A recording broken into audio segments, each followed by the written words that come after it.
Hi, everyone. Thank you for coming to the i612 educational event. We're going to be talking about advanced TV today.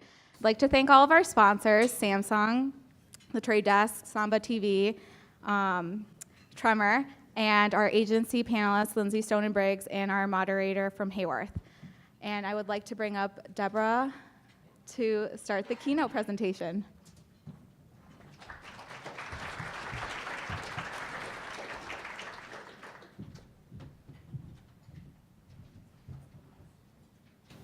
Hi, everyone. Thanks so much for having me here at i612. My name is Deb Stambaugh. I head of strategic marketing for Samsung Ads.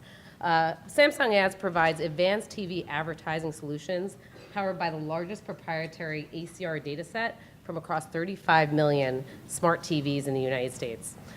I'm honored to be here representing our business and share with you some unique perspectives about how consumers are really watching TV today and really what we all as marketers can do about it.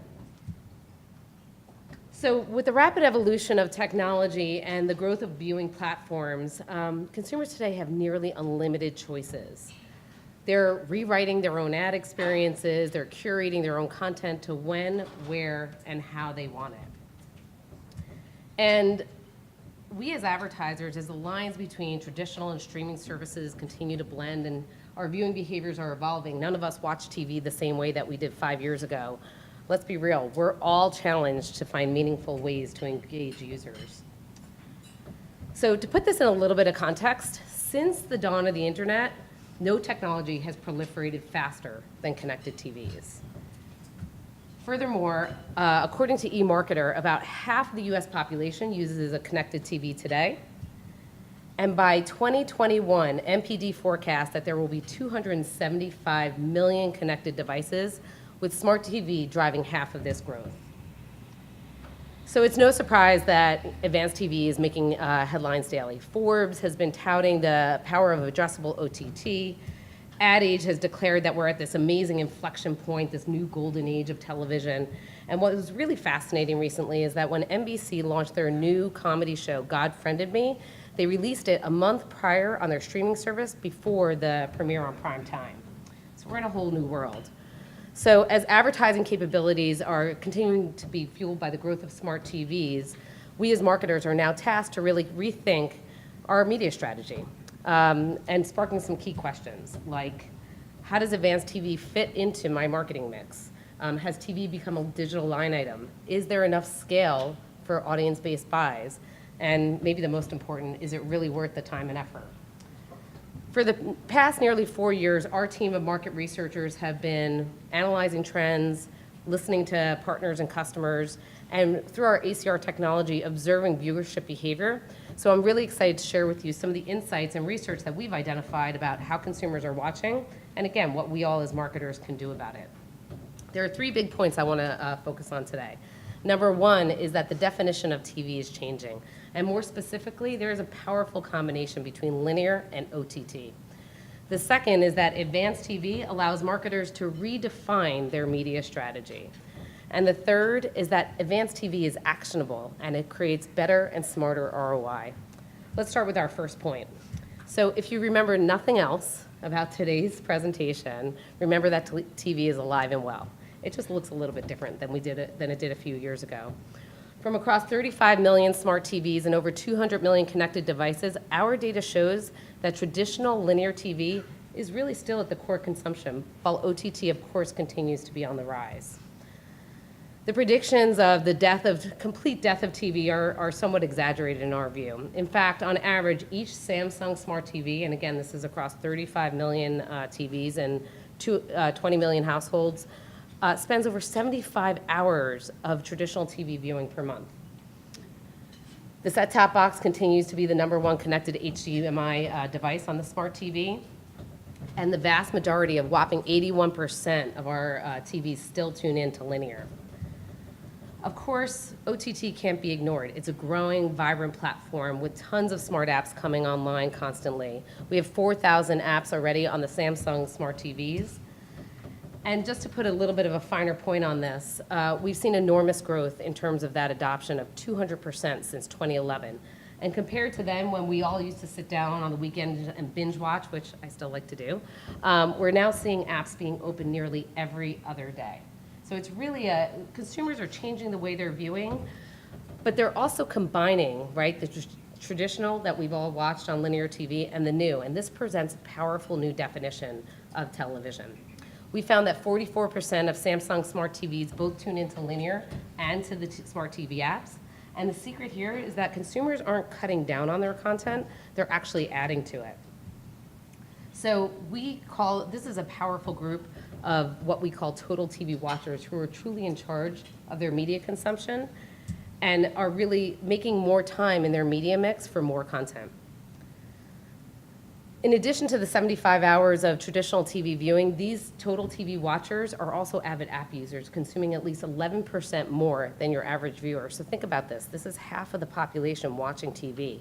They're adding more content into their day. They're adding more app usage as well. And they're opening those apps over 140 times a month. So it's an enormous amount of mix and combination.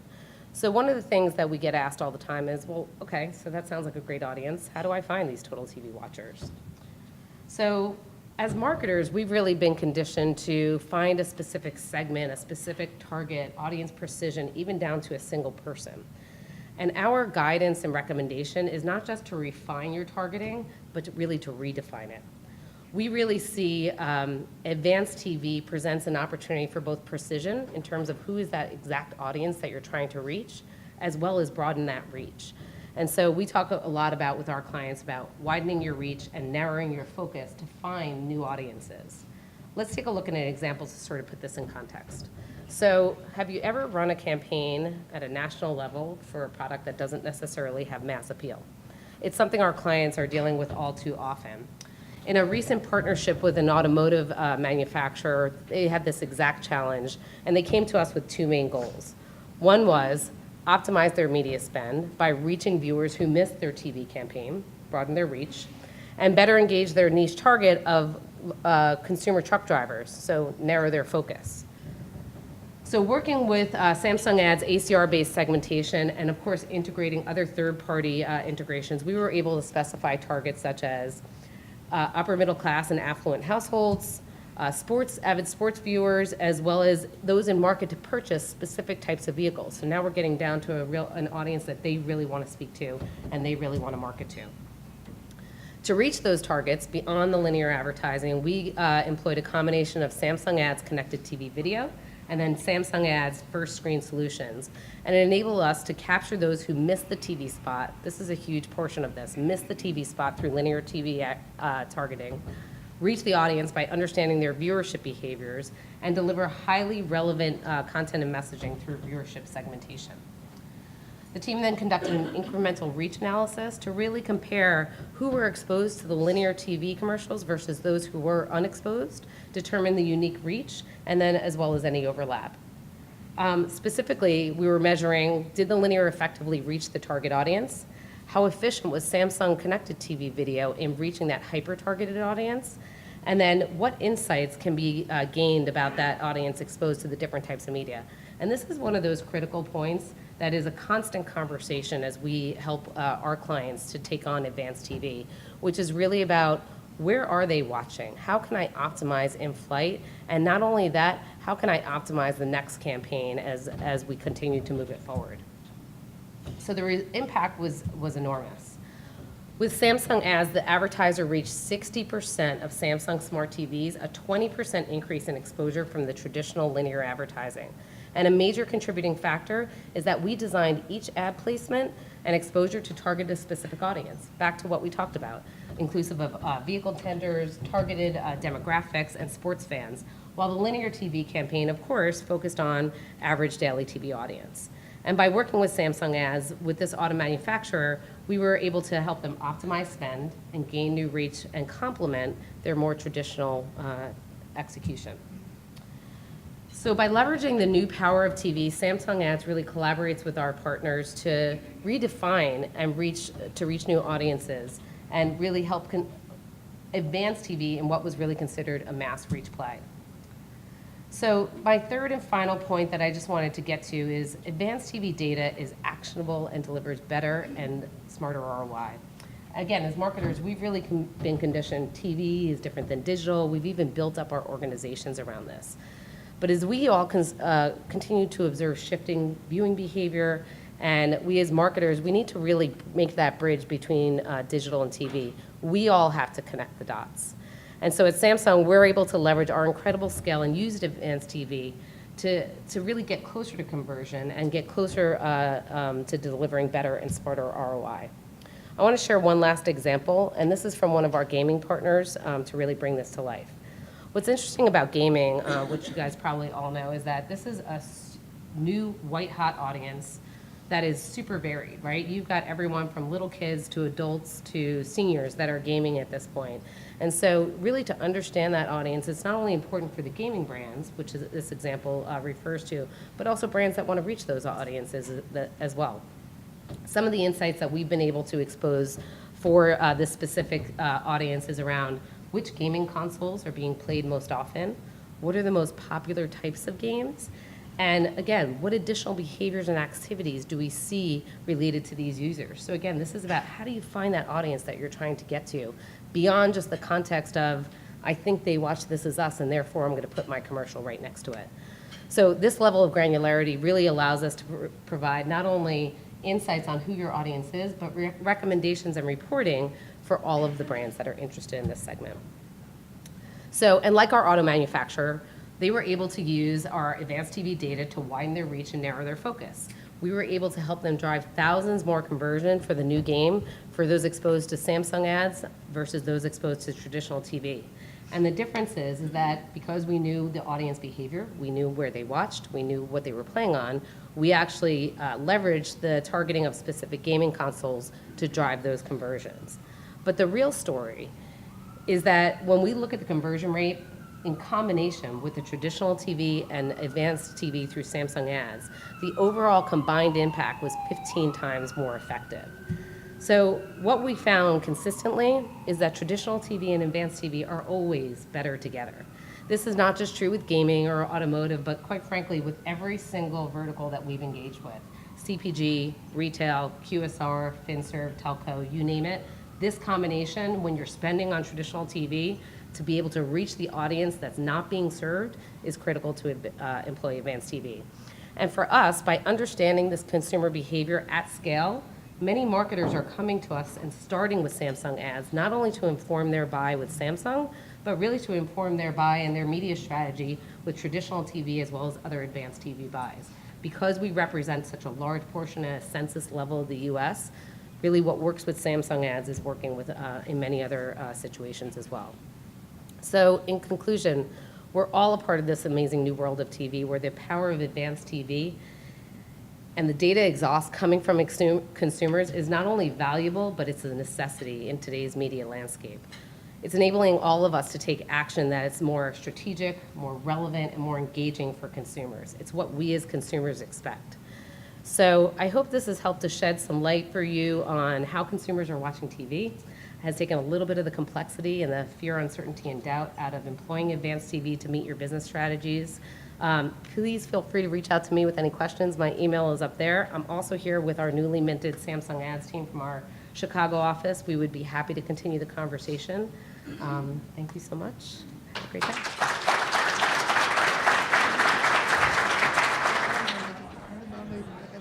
Many thanks to Deb. Thank you, Deb, for that kickoff to what is to be a very cool discussion on advanced TV. Back to it, people. So we have a number of panelists up here to talk more with us about advanced television. And I think I'm going to pull out a little bit of Ellen in this situation. I'm going to head out to the crowd and ask questions so that people who have thoughts or comments as we discuss this can grab the mic and ask real time so that we get some questions in context. I don't have any gift cards for anyone like Ellen might, but bear with me. The first thing we should do is talk about the panelists and who they are. I'm actually going to ask each one of you to introduce yourself, your role, and the space your company plays in. Okay. And we'll start with you, lovely sir. Can everybody hear me? Is it on? All right. So my name is Edward Shannon. I'm the head of client success for Tremor Video DSP. We are exactly what it sounds like. We're a DSP that's solely focused in video. We do lean and very heavily towards the CTV space. We offer our clients the ability to expand on what they're doing with a full creative suite and a creative team in-house, and with some of our exclusive data partners that we have. My name is Nicole Etheridge. I am the media director at a agency based in Madison, Lindsay Stone and Briggs. There we do everything from PR to production to media. We really specialize in CPG and healthcare. Hi, my name is Deb. We all met. Hey everybody, Dan Ackerman, I'm the CRO at Samba TV. It's a TV data and analytics company. Can you hear me now, Adam? Good? All right, great. Yeah, we're the second largest TV data and analytics company in the world behind Samsung. We work with 14 different TV brands with automated content recognition that sits inside the television that gives us visibility into what people watch across OTT, gaming, linear, really anything that's displayed on the glass. We use that data to help marketers, agencies, brands, platforms, and publishers get a better idea of that viewership behavior and how it can help to drive better performance in television and digital. Bennett Crumbling. I'm the Senior Director of TV at The Trade Desk. The Trade Desk is a DSP. We're a buy-side platform that works with a lot of agencies and their brands to help power campaigns really across all channels and really across the globe in a self-service capacity. My role is to basically run TV partnerships, so I work with all the companies that are on this stage and help to kind of figure out how do we partner with them and how do we use our platform to activate media in the TV space. Thank you, guys. My name's Michelle, in case anyone's wondering. I think it's safe to say that we all know why this space is so exciting. We can create a huge amount of relevance using data, and we can enter into a space that is very uncluttered, that is television. And so for brands, that's very exciting. But I think we all know this particular space is a bit of the wild, wild west, because we're still trying to figure out what is standardized measurement and what is the best way to approach and use this space. So I think today we want to focus our discussion around 3 key areas. We'll call it data, measurement, and then just basic landscape and competition. So I want to start by talking about each of your perspectives. And if you could speak to the room about how you think about measuring success in this space, that would be very helpful. What data do you start with? And then what data are you looking at to evaluate success? And what have you been able to learn through those experiences? I'm going to tee it up for anybody who feels like they want to I'll start. take a first crack at that. Can everybody hear me? I don't want to lean over and bury my face in the mic here. So I think we have a cool opportunity here. I mean, television historically has run on a antiquated panel methodology to define what the currency is for the business. And many of you, I don't know how many are in television or in digital, hopefully that those two things are not distinct any longer. They start to come together. But we have an opportunity to reshape the way we think about audience segmentation. We think about the value of the inventory that we're buying as agencies or marketers to reach the consumer, and reset the stage and normalize against what's most important. Is the most important thing understanding behavior that's going to lead to a conversion? Are you going to buy something? Are you going to sign up for a service? And move away from what has been referred to as more of a family reunion when you define 18 to 49 rather than like an actual target.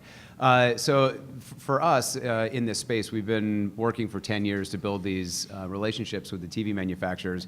And every year by design, but also just serendipitously, the understanding of what's being viewed on a television is becoming significantly more valuable. Every year there's a new way to find long-form quality content that we used to define as television. There's 9 more streaming services coming out this year, and not ones that are no names. I mean, Disney Plus is going to come out and consolidate all of their library of content. That's a massive sea change in the way that we access content. So for many of you who are likely using your parents' Netflix login or Hulu login, or don't watch any ad-supported television, for a marketer, creates a massive challenge to find the next generation of their target consumer. So I think for us, best practices are marketers and agencies that have expanded their mind in the way they think about understanding their consumer behavior. So using the best of everything, the best of panels, the best of automated content recognition data that companies like ours and Samsung generate, but also other important behavioral attributes, what's happening on social, what's happening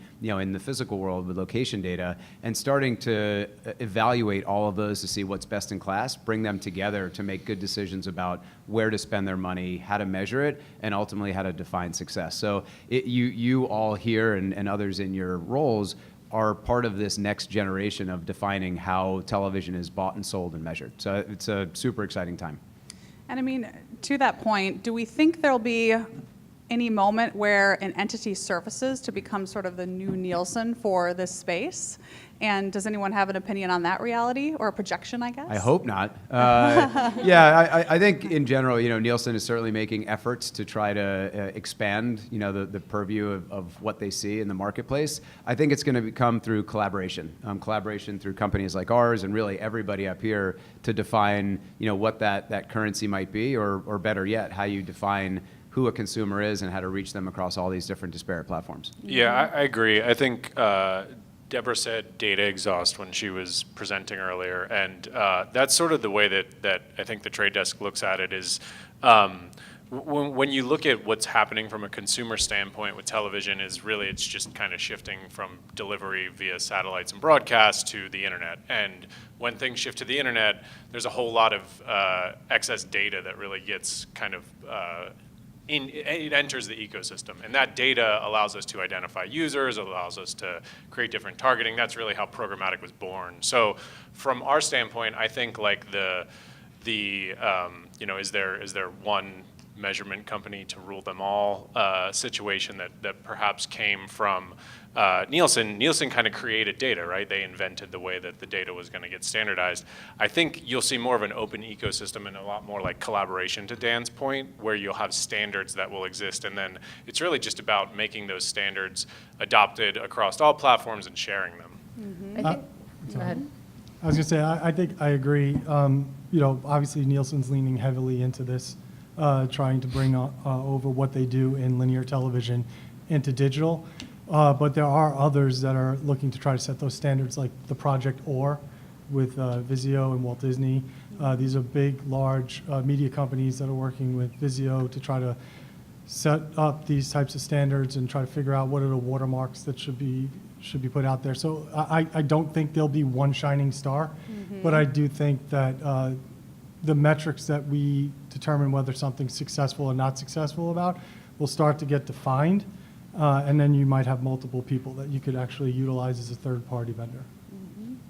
I think one of the other things just to point out is that this is not going to be a revolution. It's really going to be an evolution. At Samsung, we also look at this as this is part of our responsibility to our clients of starting with data that we know that is proprietary, that is a census level, that we can really tell you exactly what happened on the glass. Number one. And number two, then having partnerships with other organizations like Placed, Factual, et cetera, and even Moat, so that we're not grading our own homework. So there's a couple of elements to it. The other thing is, as a managed service, we also look at this as we identify new opportunities and improvements for measurement, for insights, et cetera, we try to deliver that as quickly as possible directly to our clients, because it's that give back and forth of this really matters, that, that's less beneficial, that we can really continue to improve the value. Yeah, one of it's an important insight as we've seen this evolve is when you add more data, you add more comprehensive view of behavior, you start to see the bias built in some of these legacy panel setups. Is that if you think about the psychology of someone that is going to opt in to be a panelist, and every time they sit down to watch television, they press a button to identify themselves. It's hard to imagine that is representative of the broader population. So we're starting to see a lot of bias that it's heavy TV viewers, there's an older skew to it, but it's also a psychology. It is representative of 18 to 34-year-olds from a pure age and gender perspective, but behaviorally, that is not representative of that population. And it's not just Nielsen here in the U.S. We see it with all the panels across Europe, which are set up differently, Latin America, everywhere. So I think marketers are tiring of that and are looking to better employ their own data to be much more explicit about who they're trying to target, and other companies to bring it together to have a clearer view of who's going to be meaningful to their business. I mean, to your point about targeting, if you sit down and read some of the analyst reporting on this, there's a lot of conversation around directing people in our space to not be so focused on narrowcasting and really be careful about taking digital targeting into the TV space, because that will be detrimental. Does anyone have any thoughts on that, or any findings that you'd want to share that maybe reveal something in that vein? Yes, we're doing a lot of work. Sorry, on reach and frequency. I'd love to hear from other people too. I'm sure we have the same comments. Yeah, I mean, listen, the television is a reach vehicle, and to over target and to make it too narrow. We've seen it evolve in the linear household addressable space, which has grown over the last 15 years and now covers probably 50 million homes. There's a balance. You get to a point where targeting too narrowly starts to deteriorate the value of reach. So it's always a balance. And when these new environments, you really need to understand what is the reach within that, so you're not doing negative impact on your brand by crushing somebody with a 50 frequency. So yeah, I mean, definitely an important balance to. And I mean, Deb, you talked about your case study and demonstrated that success was really in extending reach to drive conversion. And, I just would wonder, with the folks that you were reaching in the advanced space, Yep. is there anything you can tell us about the way that you were targeting those households that maybe is a bit unique, or how you thought about that casting? So when we're targeting different households, it's really according to who the audience is, right? What is their behavior? What is the viewing behavior that they've exhibited through what we can see that's on the glass? So when we're talking about whether it's the automotive manufacturer and we're retargeting based upon who didn't see the ad, right? It's very much about trying to build that complementary execution, that complementary experience, so that we start to look at who's been hit the number of times that they're trying to reach them, and then where can we augment and lift that up. And there's a leveling out point that we try to that we can examine and execute against for each and every client. So it's really about enabling the client to get to that frequency level that they desire without, again, over crushing them with too many exposures. Right. I think I agree with Dan. A lot of my client conversations are focused around like getting yourself out of the digital marketing buying hat for a second, because I think as an industry have got to this point where we hyper target so much, and it just doesn't really work well in the space, because to his point, I get requests for zip targeted lists to addressable television, with this small little target. I'm like, unless you want to frequency cap that person at 100 times a day, like you're not going to be able to deliver anything to them. So it's a little bit of a change in thinking, and that's actually why, like for us, what we do is at Tremor, we work with the IAB and we go into some holding companies and we do like classes basically for them. And alongside the IAB, we teach their digital and television teams, because they're going to be coming together at some point, on how to start thinking about this space, right? Like how to break away from some of the things that they traditionally did in digital, and then how to start thinking a little bit differently from just the linear space when you start talking about addressable. Yeah, I think I think a lot of the solution lies in the ability to forecast properly, because I do think that there is a world where you can target small audience segments, but a lot of it's just about expectation setting in the planning process. If you only want to spend $5,000 and that's what you want to do, like technically those pipes exist and you can do it. You just need to be able to kind of plan that accordingly and know that that's what you're going to spend. And I think most of that lies in the ability for the platforms to be able to forecast accurately, which there's both like a data exhaust problem there that I think a lot of different companies are working through, as well as just like an access problem where if you're buying in a bunch of different places, you don't necessarily know how much you can spend against that audience segment. that's something we've been trying to focus a lot of time and energy on, is like, how do we solve the forecast problem because it's so disparate? But I think that's getting increasingly better. Soliciting any questions on measurement. Just so everyone knows, if anybody has something to ask, absolutely do it. This is a little bit more of a creative question, but what are you seeing in terms of messaging where people really do know a little bit more about who they're speaking to? Are these brands approaching it with broad messaging despite the parameters, or are they putting something unique in market? I think depending upon the campaign and what else they're doing, it's sort of a it depends kind of answer. What we are finding though is that there are many brands that are testing different types of creative, and then we're able to help them optimize against how that creative is performing against those specific audiences and those specific targets. So it's really about how can you start to narrow your focus so that you're really speaking to the person, the audience that you're trying to reach. And you can do that much better in an advanced TV space than, of course, in a broad-based linear. Yeah, I think when you start to connect between digital and television and device maps and identity resolution, being able to say this is a person in a household who's watching TV, these are the digital devices that they have, and bring that behavior together, it opens up a whole new world of creative application. So, you'll put millions of dollars into a beautifully produced auto ad, and there's a role for that. It's building a brand, it's getting people excited and building advocacy, and then use other environments that are dynamic, addressable, like mobile, tablet, desktop, through programmatic platforms, and do a lot of test and learn. What's the right sequential message to get people to go to action? What's the right message in different environments and different times? So I think the dynamic environment of digital married up, that's not necessarily everyone's doing that, but I think the infusion in data in the decisioning process of what your creative is, and then how you develop creative for different platforms, whether it be Facebook, Twitter, kind of generally available digital inventory, is much more top of mind. And as we go into the TV upfronts this year, I know a lot of brands are thinking heavily about that, because media is a big expense, but the creative process is massively expensive and difficult to go back and make changes there.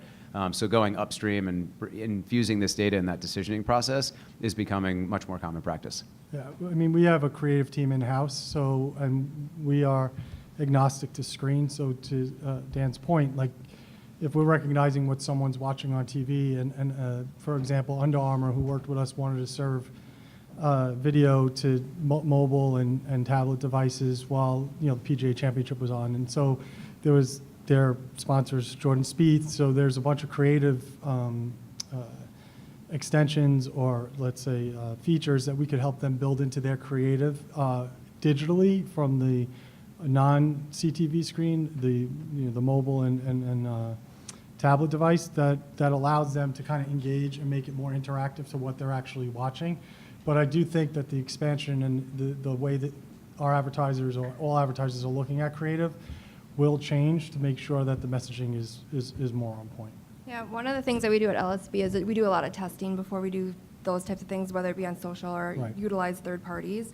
Even if it's might not be the exact same creative that we'll put into a CTV or a TV spot, it's all about testing different call to actions or even different characters used in the creative.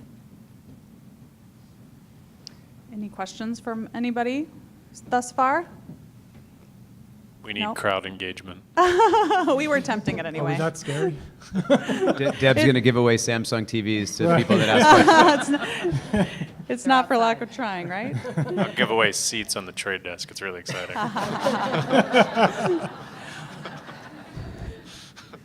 Well, let's talk a little bit more about the reality of where we're at with identity resolution. I know you're saying some providers are further along than others, but just dig into that a little bit. Where is this space at in terms of that, since it's such a critical component? Can somebody characterize that? Yeah, there's kind of a handful of different ways that I think we think about identity. A lot of it boils down to kind of, I guess, really what environment are you operating in? For the trade desk, I think there's kind of three core environments. Obviously, today we're talking about television largely, but cookie-based environments, there's kind of a different rule set, and then mobile environments, there's a different rule set. What we've been trying to do is a handful of things that are kind of to that original point that I brought up around like identity sort of being an open shared thing. So in the cookie environment, we have an initiative called Unified ID where we're kind of working with a lot of partners to share our footprint and kind of really just, you know, rising tide, have the cookie footprint that we have be more accessible to a lot of different partners. As it relates to television, obviously there's no cookies. So a lot of the work that we put into the television universe is around like probabilistic cross-device modeling, working with partners like device manufacturers like Samsung to basically understand what are the signals that come out of these devices, how can we synthesize them, what are the constants that we can use to actually identify a user, and then how do we tie that back to the other universes that where maybe there's a little bit more commonality and there's just a lot more known about those users in other environments. So for us, we sort of look at it as like a really big data science problem, and it's one that we're constantly working on. I mean, every time we get a bid request, we get new data. So it's something that's kind of always evolving. And then we're also really working to try to work with the IB, work with other partners to share that knowledge and to standardize it and that sort of thing. We think of identity from two different perspectives. One of them is we're all consumers, and I think we're all very conscious of what companies know about us and how our information is shared. So I think you have to root yourself when you think about, yes, for our business side of us, if we knew, you know, personally identifiable information that we could string across IP addresses, cookies, mobile identifiers, all of those, that would be a great world. But with GDPR in Europe, California data protection regulation that's coming into place, I think we're moving into an environment where regulators are going to think a lot about how our industry works with identity. So I think starting out with that mindset that we're being conscious of a consumer's privacy is an important foundational point to get there. But there are now, with more internet-delivered content, IP address, other identifiers, as Bennett was referring to, are more available now. And frankly, I think clients too are sitting on massive data sets. You know, if you're a retailer or if you're an auto manufacturer, you have a lot of information. So bringing those together in a way where you haven't been able to is powerful. You know, we talked about age and gender in the beginning and currency. That may become passe if you can use your customer information or something you know about your prospects and bring that together with all these identifiers to make much more meaningful ad experiences for consumer across television, over the top, digital. So it's a big initiative, and it takes collaboration, but privacy has got to be at the core of that for any of us, you know, to sustain these businesses, whether you're a marketer, agency, platform, or a publisher. Yeah, I would totally agree with that. You know, certainly as a core consumer electronics company, right, consumer privacy is, you know, paramount to everything that we do. I will say on the flip side of that, right, being able to look at identity at a household level and really understand the makeup of that household, who's watching what, where does it, you know, and then also hooking up, obviously, all of the other devices from an IP perspective, anything that's hooked to that TV. You can really get that 360-degree view of that person, and it just really enables, as advertisers and brands, to be that much more contextual and specific in terms of what we deliver. And I think as consumers, right, we all sort of expect that in our daily lives. I don't want to be served up an ad that has nothing to do with my daily lifestyle. So, you know, I think we've got a great opportunity as brands, as technology, as advertisers to really, of course, you know, be mindful of consumer privacy, and that's, you know, certainly critical, but also, you know, provide value, provide engagement so that we're really making the most of the opportunity for when those eyeballs are on the screen. Questions on this stuff?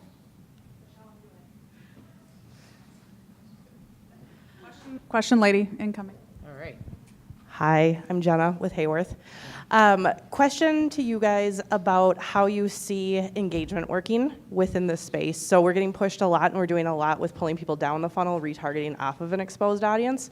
But what about taking this platform to the next level and making people able to engage? and tracking that back to a final sale. Are you guys doing anything there? What are you seeing success look like? Different examples would be great. Certainly, for us, we can see aspects like click-throughs, right? If it's an app download or an opening of an app, that's certainly part of the measurement structure. And then a lot of the conversion really gets back to our other partnerships with organizations like Factual or Placed, some of the location-based data where we can, using client data, right, CRM client data in combination with our ACR data really gives us a richness of who shopped your store and who's within a 30-mile radius with that TV, right? So we can really give very accurate views of how many of these folks do you want to hit from a shopping perspective to actually drive to, for example, your store, your automotive, whatever. So, there's a lot of conversion and measurement that we're working on that's been really accelerating in the last, I'll say, 6 months. That's really allowing clients to understand better, how am I going to use this, not just as a brand awareness, super important, but also as a, am I hitting my business results at the end of the day? Can I show ROI? Right. We actually, so over the last year or so, there's been about 300 advertisers that have worked with us in this space. And the one thing I'm never surprised at is that it's a constant education, right? For everybody, not just them, it's for us too. And it really changes depending on the vertical that you kind of sit in. So for example, we do a lot of work with Fox Sports during the Big Ten, I'll say Big Ten because I know you Big Ten fans out here, right? The Big Ten championship, we did a big lead-in for that. And it was really just for them to see tune-in, right? Like how much tune-in did we drive? But on the other hand, I have clients like Chili's who are utilizing exposure data that we have from the audiences that we're targeting with their third-party attribution companies to try to tell us, how their specials, those weekend specials or those holiday-based specials are doing as far as driving foot traffic into the stores and revenues and lift there. So it really does run the gamut on how that marketer wants to actually determine it to be successful. But I agree with what these guys are saying. There's nothing more powerful than marrying someone's first-party data and their knowledge about their consumer with the data that we're collecting now within the space. Yeah, this is a place where I think if the idea of is digital too far ahead that we can't apply tiny audience segments to TV, this is actually a place where I think what digital can do, traditional digital, I guess, display advertising, if you will, that's a place where I think we should focus on applying those same sorts of things to advanced television.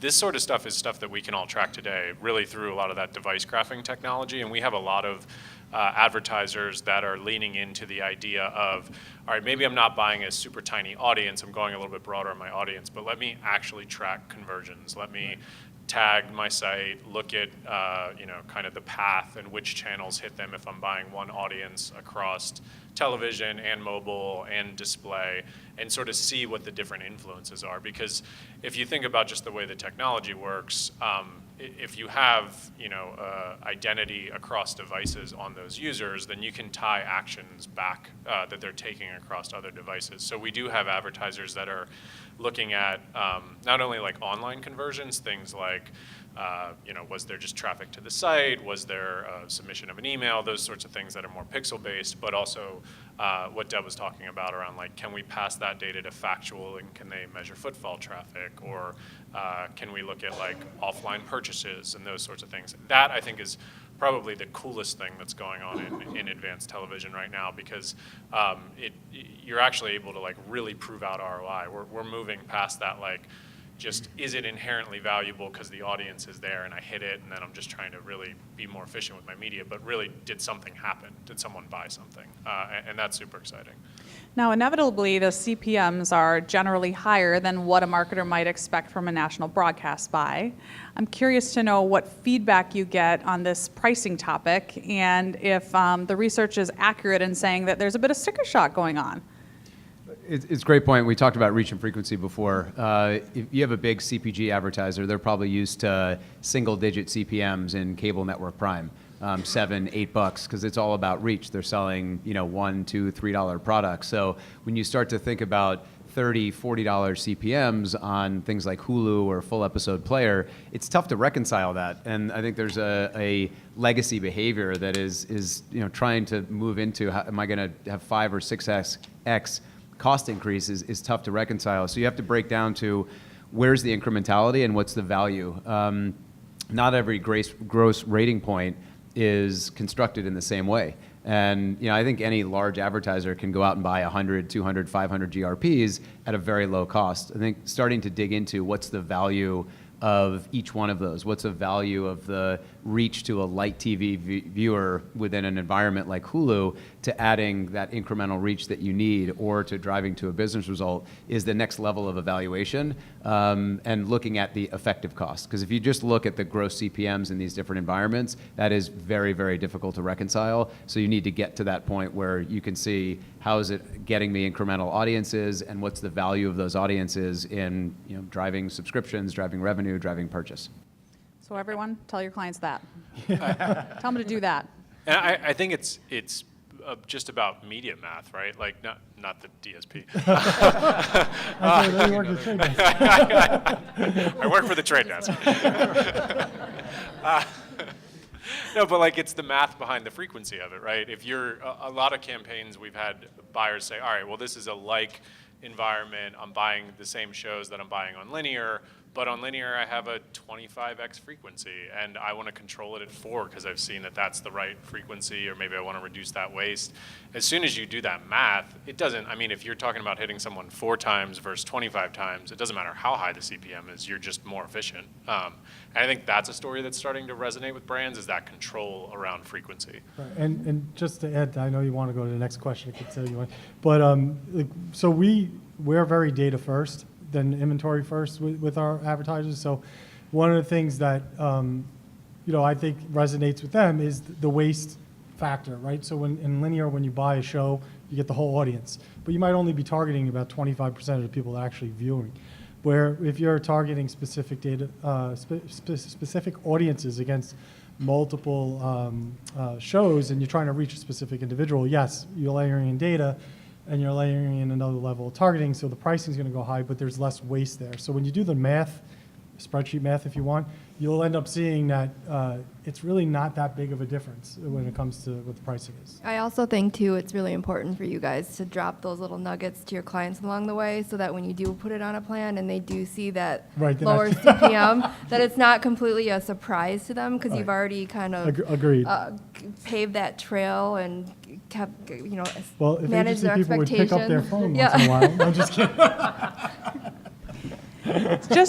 Just shifting gears a bit, I mean, we're in an interesting time. There's a prevalence of content available, but the reality is that many of these environments don't support advertising. You think of the Netflix and the Disney of the world. It's interesting because the advertising opportunity isn't really equivalent. And we're curious to know what your thought is on the intention of those platforms around advertising. And if you really think they don't have any intention to support brands in any way, what does the future look like? Well, I think that, so first of all, Netflix has written and rewritten the rule book a couple of times now on all of us. So, I think that's going to be up to them of whether they adopt advertising or not. I do think certainly in context advertising is going to be something that is going to continue to accelerate. I also think there's enough room for everyone, right? Where the amount of content that's being produced that people are searching for, we're sort of at a point where, oh my gosh, linear TV is going to die. Well, it hasn't died, right? It's being complemented by other sources. All boats are going to rise to a degree, and I think that we're going to find unique opportunities as technology continues to advance, as consumers continue to change the way they consume content. We're going to find additional opportunities for advertising. I'd like to see us convert this challenge into a benefit, right? So if more viewership is happening in Amazon and Disney and Netflix in these environments, that's an important behavioral attribute, just like location or social intent or the websites that you visit. So if we can harness the understanding of where consumers are viewing in those environments, and then use other targetable environments like the phone you have in your lap while you're watching a Netflix original, then you can start to still deliver contextual advertising in that environment, but in a place that does accept advertising, that the consumer expects to see advertising, and that has application in creative and planning, activation, all the way through measurement. So it's going to be more challenging. 9 new services or many more. So fragmentation will continue to accelerate. But if we can then harness that understanding and then make our plans better for our advertisers and deliver more value in those other environments, I think it creates tons of opportunity. It just is in a different medium. Yeah, and I think, like, when you look at the different types of business models, maybe what Netflix has signaled is, like, perhaps advertising as a revenue model is not as important to content producers moving forward. Maybe there'll be just like a change in how they think about that. But the touch points to the end consumer still support an ad-funded model, right? Like, so if you're watching on a Samsung Smart TV or you're using a Sling app or something like that, there's a lot of the like end touch points where just having that revenue helps to offset the cost for consumers. Because with that fragmentation that Dan's talking about, like, we're probably all already at a point of just saturation where, like, we don't want another subscription, right? Like, there's the ones that are necessary, like Netflix, but you want other content, you might not necessarily want to pay for it, and that's especially true when you go globally and you look in markets where just economically it can't be supported. So I think there's still a lot of room for advertising to exist and, like, kind of bolster the consumer experience. It's just kind of like, who owns the ads going forward? Maybe that looks a lot different in the future. And I mean, Netflix is pioneering the reality that you can make some of these content experiences more interactive. We've seen that well done through the Black Mirror initiative that they put out there. And of course, people are loving that. I mean, do you suspect that consumers will begin to expect that not only is their television experience interactive, but so should their advertising be? What's a prediction there?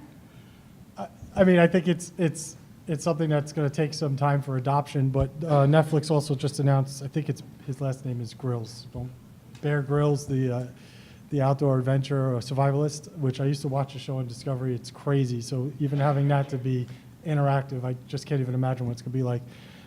So they're doing more of it, right? So I think there is a matter of adoption for that.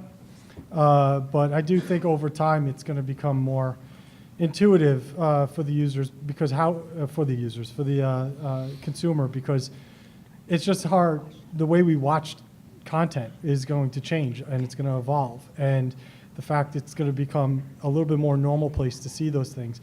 One thing I always go back to is I spent a lot of time in London, and in their sporting world, everything is branded. Everything. I mean, my daughter thought I rooted for AIG instead of Tottenham for like her whole entire life, and so it's not accepted here because of the television dollars, traditional television dollars that go into sports and the television networks. But as things kind of advance, I do think product placement, interactive user direction, like kind of like the old school when we were kids, like pick your ending books, will become a little bit more commonplace, but it's going to take a little while for adoption. Yeah, maybe the lines get a little bit blurry on like what the ad is, right? Like, I mean, a lot of television advertising from way back in the day was like Marlboro would sponsor a show, and it was just kind of integrated into the content. So you might even just have a world where there's that interactive story that's being told because the brand wants to tell it. Thank you for your thoughts. I'm being told to close, so I'll leave you with one final question before we open the room. Just if 2 people could maybe respond to this. If you had to make a big bet on sort of something in this space over the course of the next 5 years, what would it be on?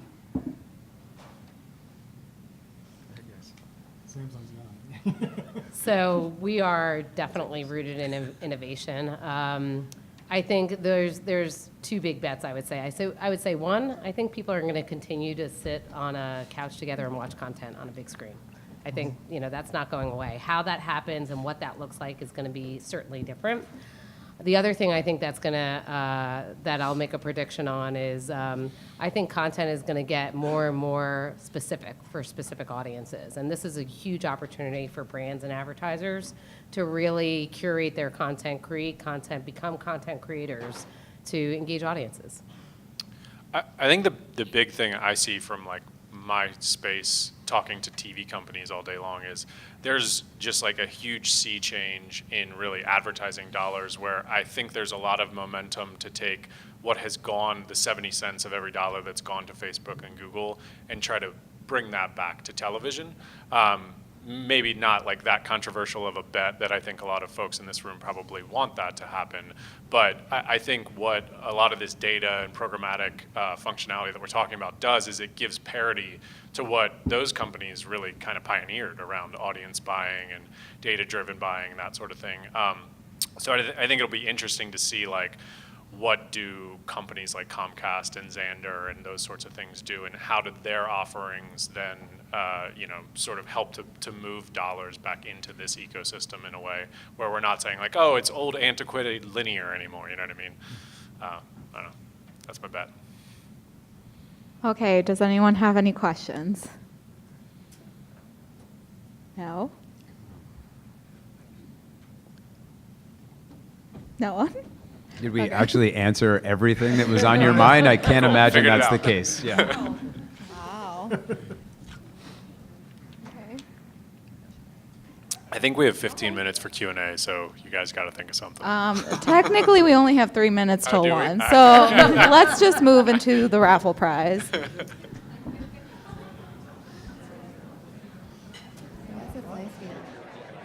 Oh, Okay, so we have Tremor raffling off a GoPro.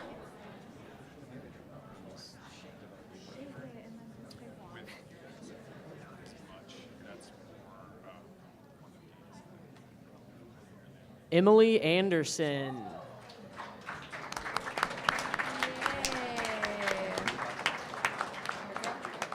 guys can boo. That's allowed as well.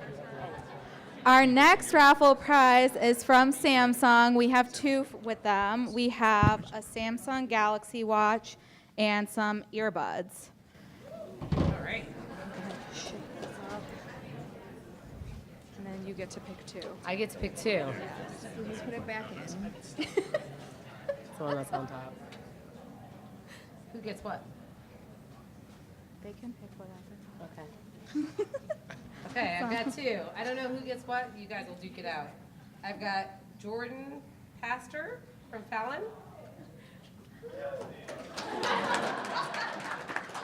And Jordan, I've you can got- come up. I'm going to butcher this. I'm sorry. Stacy Schulter. Slutner from Periscope.